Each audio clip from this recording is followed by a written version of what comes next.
with your host, Jaden Miller. Good day, and welcome to Think About It with Jaden Miller. I am your host, Jaden Miller. Thank you guys for joining me on this Wednesday. It's a beautiful day here in Phoenix, Arizona.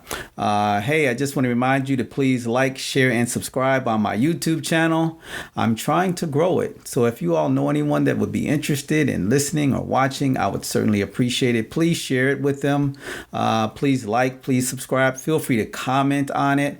And then also, of course, I'm on your favorite podcast platform. So I'm on Spotify and Apple Podcast and Spreaker, Google Podcasts, Castbox, SoundCloud, iHeartRadio, all of those different podcast platforms. So if any of those are your favorite, then feel free to listen, comment, and follow. All right. I really do strive to drop new episodes every Wednesday and Sunday. And so this is the Wednesday edition of my Think About It with Jaden Miller podcast. All right. So today I'm going to talk a little bit about relationship stuff, maybe things that can help you in your relationship. So I'm going to talk about something called attachment theory. Now, before I start, let me just tell you, I am not a relationship guru. I am married, just like, I've dated before, and just like anybody, there's things that come up in your relationships that you need to find out about, to work on so that you can have a better relationship. So that is my goal today, to help you, to point you into the directions that may help you understand your partner and understand some psychology surrounding them and relationships. All right. So hopefully by the end of my discussion here today, you will know the different attachment styles. And I found that there are 4 of them.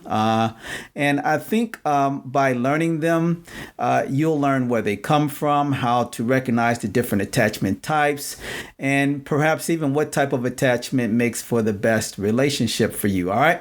So just a little background, based on the original researchers of attachment theory, they would be 2 researchers named Ainsworth and Bowlby.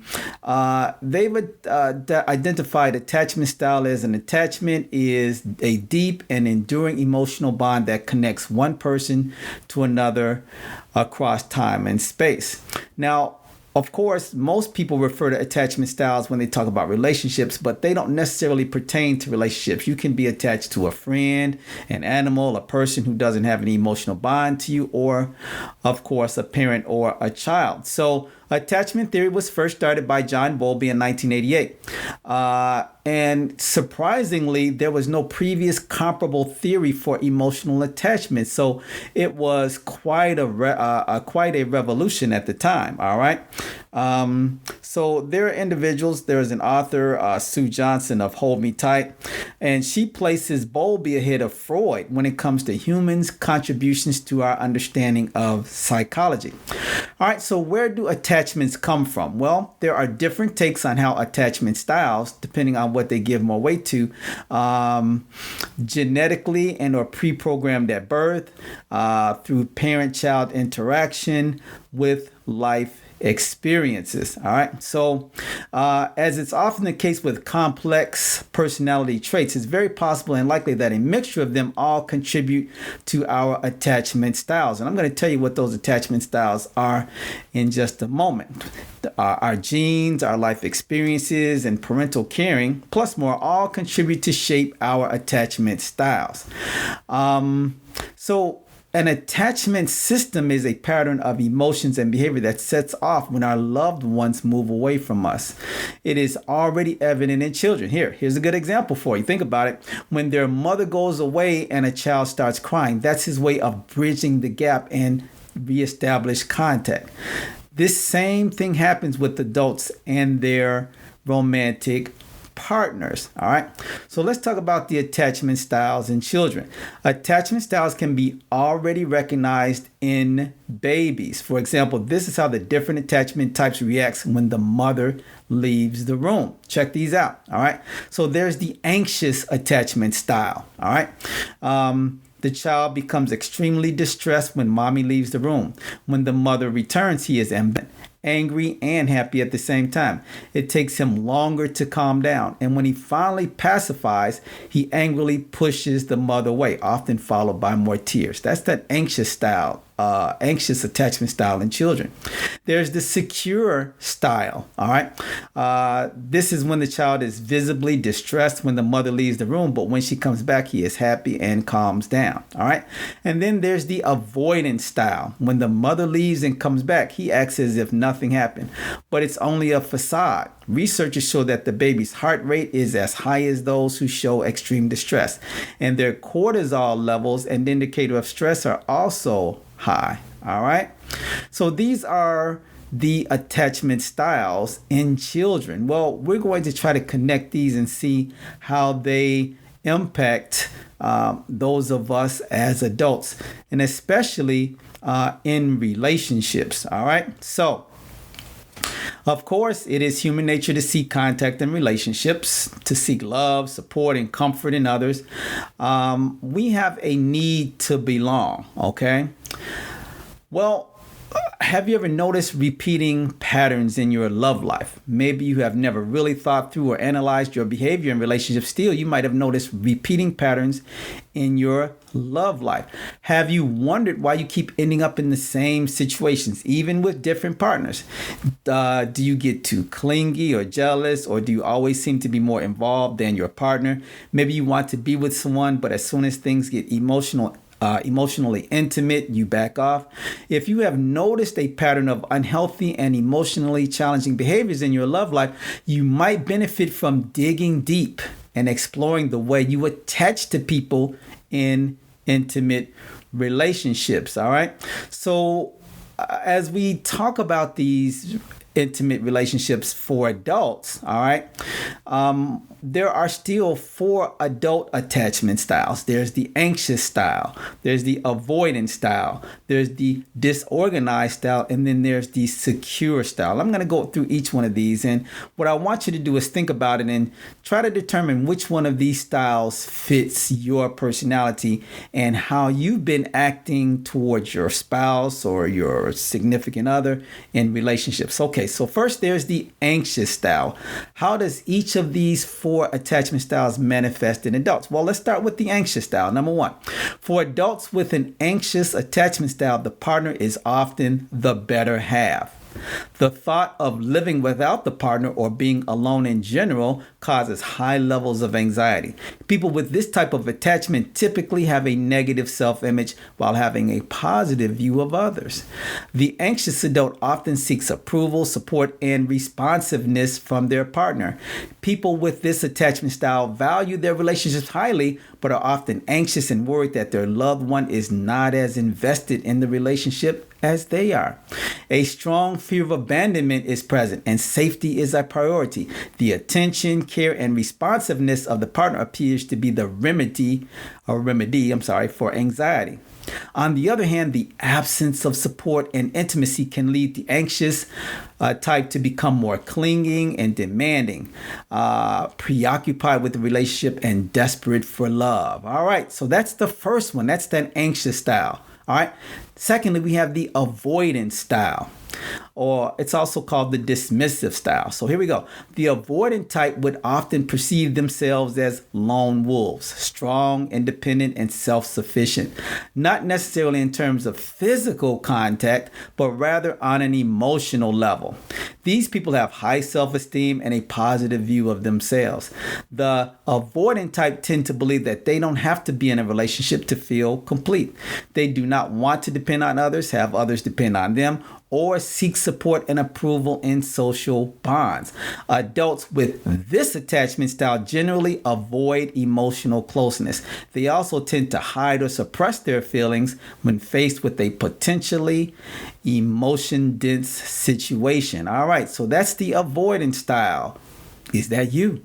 Does that fit you? Don't forget to like, share, and subscribe on my YouTube channel, and follow me on your favorite podcast platform. All right, so that was number 2. Number 3, the disorganized style. Okay, the disorganized type tends to show unstable and ambiguous behaviors in their social bonds.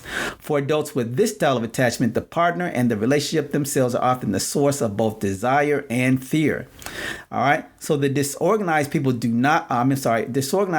want intimacy and closeness, but at the same time experience troubles trusting and depending on others. They do not regulate their emotions well and avoid strong emotional attachment due to their fear of getting hurt.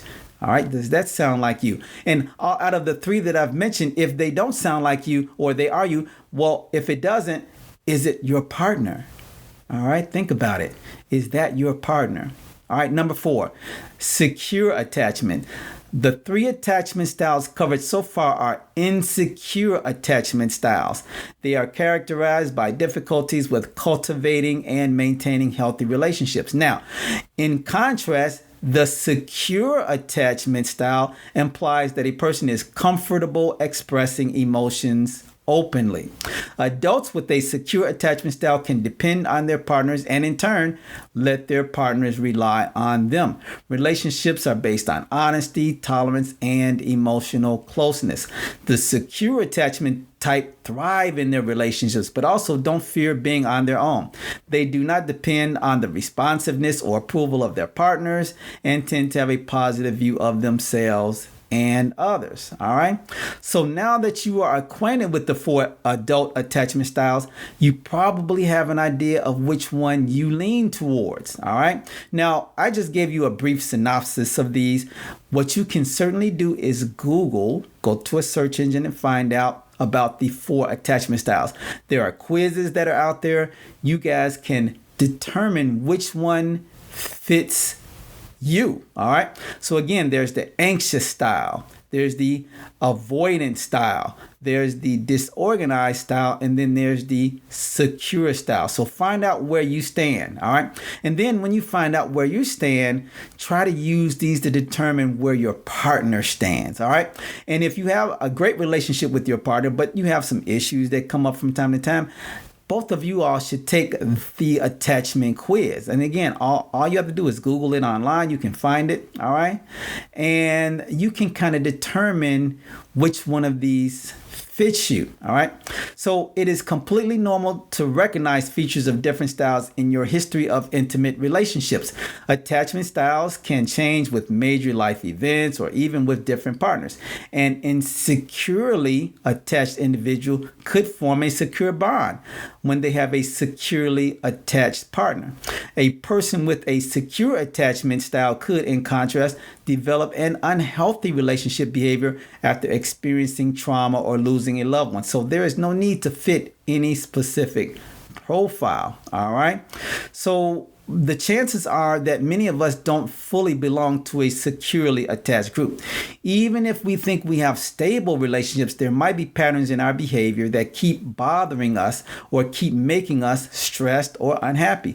Unfortunately, some individuals will recognize themselves in one of the 3 insecure profiles, the less healthy ones. In that case, it is preferable and highly recommended that they address the issue actively and, if necessary, seek individual assistance. All right. So strongly expressed insecure and unstable attachment styles can cause anxiety, depression, and other mental health issues. But here's the thing. This struggle is simply not necessary, as there are many ways to heal and recover from attachment disturbances. So let's answer these questions, okay? Or ask these questions before we answer them. Are you tired of struggling with or ruining relationships after relationship? Are you embarrassed about being too clingy? Are you desperate for love and attention? Are you fed up with feeling anxiety over whether your partner loves you? All right. Well, again, it's so important to learn what your attachment style is. All right.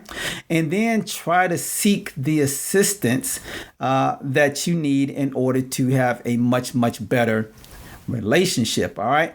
So again, there are those 4 relationship styles, those 4 attachment theories. And again, we've got the anxious, we've got the avoidant, we've got the disorganized, and of course we've got the secure. All right. So what I want you to do is I want you all to determine which one of these styles fits you. Okay. And then, of course, if you're having problems in your relationship based upon the things that I share with you, determine which one of these styles fits your partner. All right. And once you do so, it'll give you a very practical understanding on how to get better relationships. You'll develop a better and deeper understanding of people. All right. To do so, it is very important to understand your attachment style first and to be able to recognize others' attachment styles as you date them. All right. So again, this podcast today, I'm just sharing with you what they are. All right.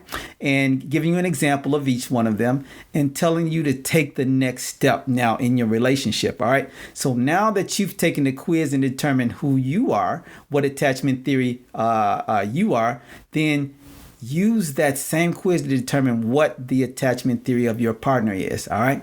And then after that, I would suggest that you both sit down, all right, and review them together and find out, because there is certainly a great deal of assistance out there. Find out how your style, and then the other person's style, how you guys can accommodate each other. All right. So if you have an anxious style, okay, but your partner tends to be avoidant, all right, then maybe perhaps it's time to have that conversation with your partner that's the avoidant so that they can be a little bit more respectful of your need for emotional closeness. All right.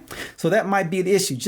It's really about talking about it, determining which one of these theories fits you, and then coming to some common ground, being respectful of each other's style. And what you really, really want to strive to do is to move to that secure attachment style. All right. A lot of this stuff started when we were children, some of it based on life experiences. There could have been some issue or some life event that happened, that caused us to be a part of any of the three, mostly insecure styles. But the goal for your partner is to move into that secure attachment where you both have a positive feeling about each other, that there's no fear that one will leave, that the clinginess, or the jealousy goes away, and that you guys can really depend on each other. All right.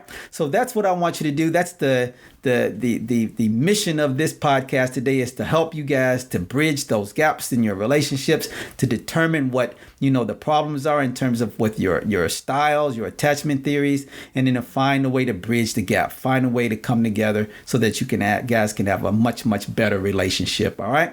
So again, thank you all for listening. Today is Wednesday. I appreciate you joining me on Think About It with Jaden Miller. Please like, share, and subscribe on my YouTube channel. And again, don't forget to like, follow, and comment on your favorite podcast platform. All right. Listen, I thank you guys for listening today to my podcast. I hope it's been helpful to you.